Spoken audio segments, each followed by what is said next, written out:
Bien, qué gusto saludarle. Nos encontramos este lunes 22 a través del 89.5, como siempre, contentos de encontrarnos en este esfuerzo. Les saludo igualmente a nombre de mi compañero Amador González de la Cruz. Bueno, pues un fin de semana activo en materia jurídica. Para unos es justicia, para otros es venganza.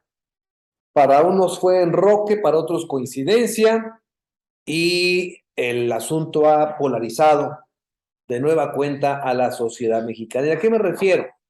A la liberación de las dos veces exsecretaria Rosario Robles Berlanga, con motivo de su salud, se cambian las medidas cautelares y después de un poco más de 3 años de estar detenida en el reclusorio femenil de la Ciudad de México, hoy queda en libertad y prácticamente con las restricciones mínimas, es decir, no poder abandonar el país con la entrega de su pasaporte e ir a entregar o a firmar de manera, digamos, continua ante el juzgado. ¿Y por qué este contraste? Pues prácticamente era ya la libertad total y absoluta. Es inconcebible que una persona que se le mantuvo durante 3 años y un poco más detenida, que es la máxima medida cautelar, hoy pase a una de corte superficial. Si es un tema de salud, pues lo que se recomendaría sería la domiciliaria o la hospitalaria, pero bueno, se da el cambio radical. Y por la otra, un día después de que el subsecretario de Gobernación, Alejandro Encinas, que usted sabe, cuida la materia de derechos humanos, eh, lanza una serie de señalamientos sobre la verdad histórica del caso Ayotzinapa. Este caso que, aunque está lejos de Tamaulipas, lo explicamos hace algunos días, fue tan grave como aquella matazón en San Fernando, en donde se ejecutó, se fusiló a varios migrantes que fueron sometidos por la delincuencia organizada y que se negaron a trabajar, según las investigaciones de aquel entonces. En el caso de Ayotzinapa, o seguramente usted recuerda el asunto, jóvenes, estudiantes de una normal rural, que pues dentro de su dinamismo político no empataban con la forma de gobierno del entonces alcalde de Iguala y de su esposa, titular del DIF.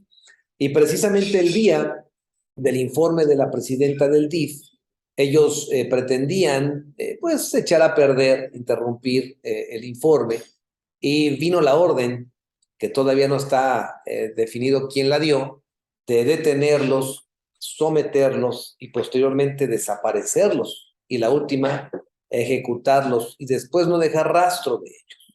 43 jóvenes, entre ellos un soldado que estaba infiltrado, de cuyo paradero hasta el momento no se tiene ninguna versión. Bueno, pues insistimos, el subsecretario de Gobernación dio a conocer que, primero, que era un crimen de Estado, segundo, que era prácticamente nula la posibilidad de hallarlos con vida, y tercero, el que habría una cantidad muy importante de funcionarios de primer nivel que se prestaron precisamente a este asunto. Y al día siguiente salía de su domicilio particular el ex procurador general de la República, ex gobernador del estado de Hidalgo, ex senador de la República, ex dirigente del Partido Revolucionario Institucional desde la Secretaría, ex diputado federal y ex diputado local, Jesús Murillo Caram, y era detenido por elementos de la Fiscalía General de la República. El primer procurador o ex procurador que se ve en una circunstancia de este tipo. Y Murillo Caram fue cauteloso al momento de conocer que había una orden de aprehensión en su contra, lanzó una expresión que dijo a la gente que lo detenía, cuando dijo, es penoso para mí, dice, no, no es penoso, es político. Y bueno, esto ha polarizado a la sociedad. Para unos es el gran ejecutor, para otros es una víctima política del régimen. Entre otros, el senador Ricardo Monreal Ávila, que forma parte del movimiento de izquierda que actualmente gobierna, fundador igualmente de Morena, hace un análisis y lanza una crítica muy delicada, tomando en consideración que él es un catedrático de la Universidad Nacional Autónoma de México, y esto es lo que le dice a la población. Escuchemos. Desde hace varias décadas, la justicia en México está en entredicho. Es una justicia de mala calidad. La justicia federal se escapa un poco, pero las justicias locales están subordinadas a los gobernadores en la mayoría de los casos. No hay independencia, no hay autonomía, incluso no hay recursos que hagan posible la libertad y la autonomía de actuación de los tribunales o de las fiscalías aparentemente autónomas. Estos días se han suscitado polémicas sobre la justicia, de detenciones y liberaciones. Mi formación jurídica en la UNAM, el impartir desde hace varios años clases en la maestría de la UNAM, me obligan a ser muy estricto con los principios que sostienen nuestra constitucionalidad, el debido proceso y la presunción de inocencia. Cuando la justicia es propia de arrebatos, cuando la justicia es propia de vendetas, cuando la justicia está al mejor postor, está como la justicia de guillotina, no funciona.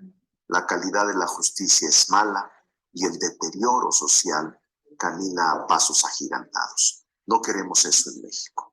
La justicia tiene cuentas pendientes con la sociedad. Queremos una justicia de calidad. Bien, es un análisis muy profundo, insistimos, el que hace Ricardo Monreal, sin acusar acusa, sin apuntar señala, y bueno, pues deja en entredicho, por supuesto, las liberaciones y al mismo tiempo la detención, en este caso, de Murillo Karam.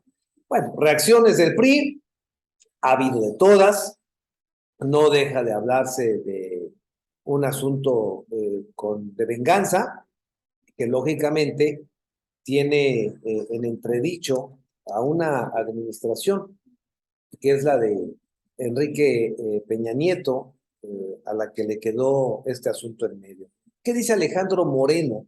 Él es el presidente del PRI a nivel nacional, también en entredicho, usted lo sabe.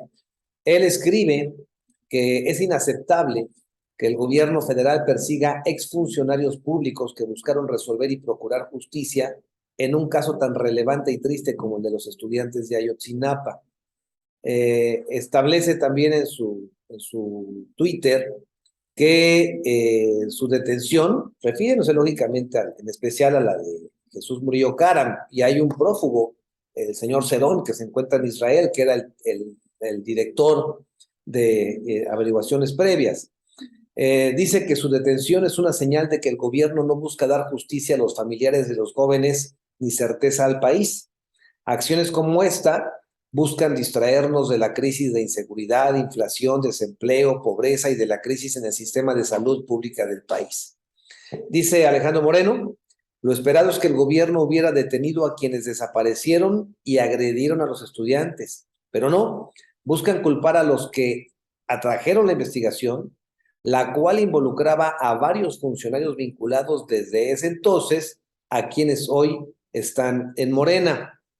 Alejandro Moreno dice, la desesperación del gobierno federal por sus malos resultados los obliga a dar esta clase de golpes mediáticos en vez de dar certeza al país y brindar justicia a las víctimas directas e indirectas de Ayotzinapa. Y concluye, confiamos en que los jueces federales harán justicia. Si al procurador Murillo Karam, pero sobre todo a las familias de los desaparecidos, nadie quiere un chivo expiatorio en este doloroso momento.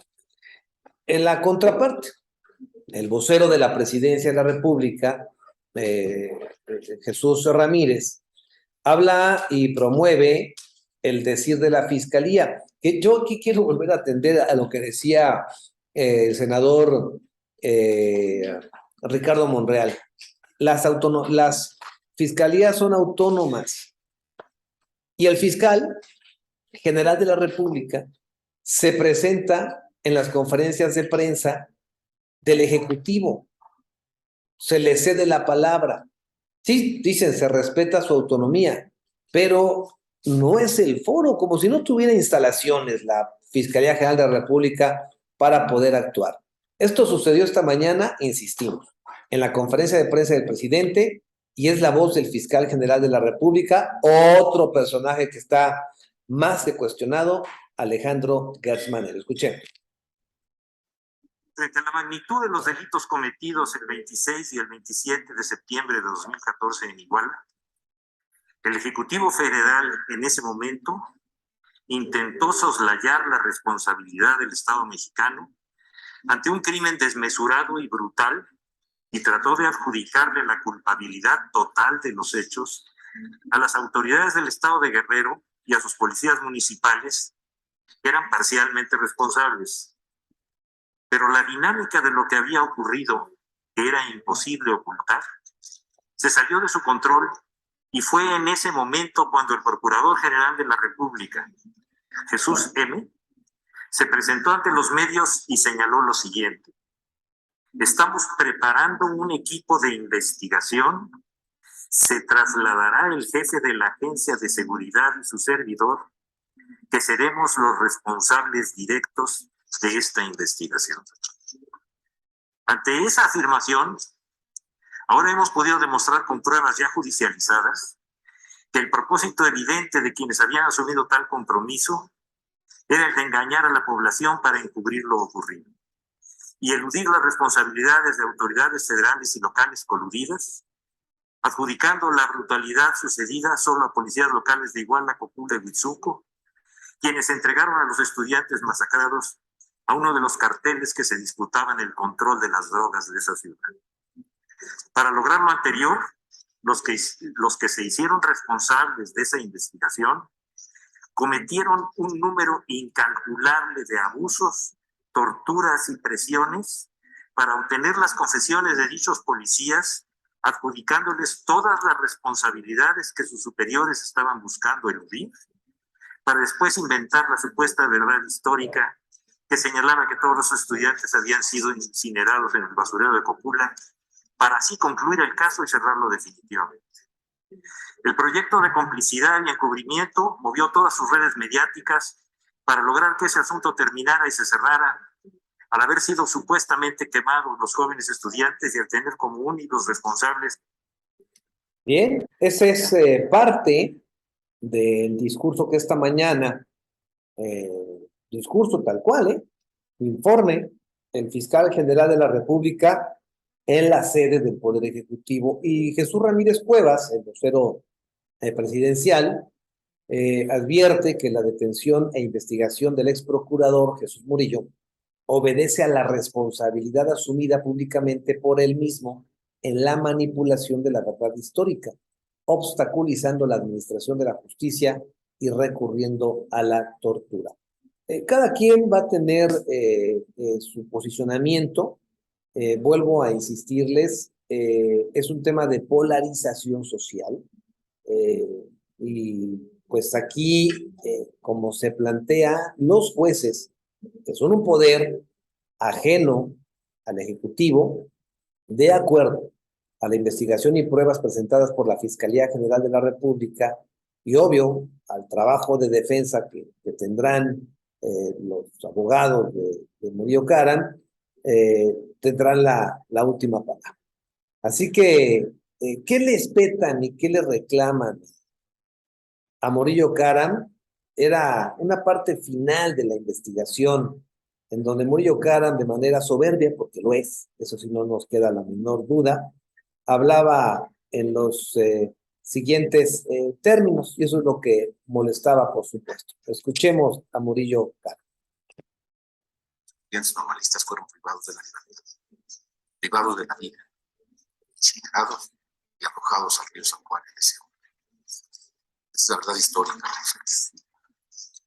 Tenemos una. Muchas gracias. Ya me cansé. En esa conferencia de prensa dijo: muchas gracias, ya me cansé, se levantó de la mesa y se retiró. Esto cayó, por supuesto cayó muy mal y a partir de ese momento los familiares exigían e hicieron icónico su reclamo, ¿no? Vivos se los llevaron, vivos los queremos.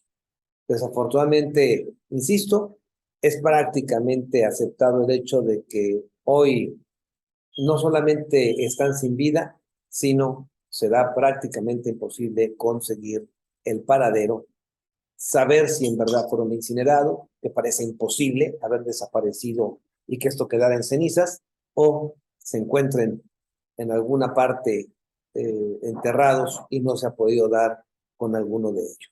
Bien, vamos al primer bloque comercial, el tema del agua. Crece el conflicto entre Nuevo León y Tamaulipas. También lo hemos comentado. Regresamos.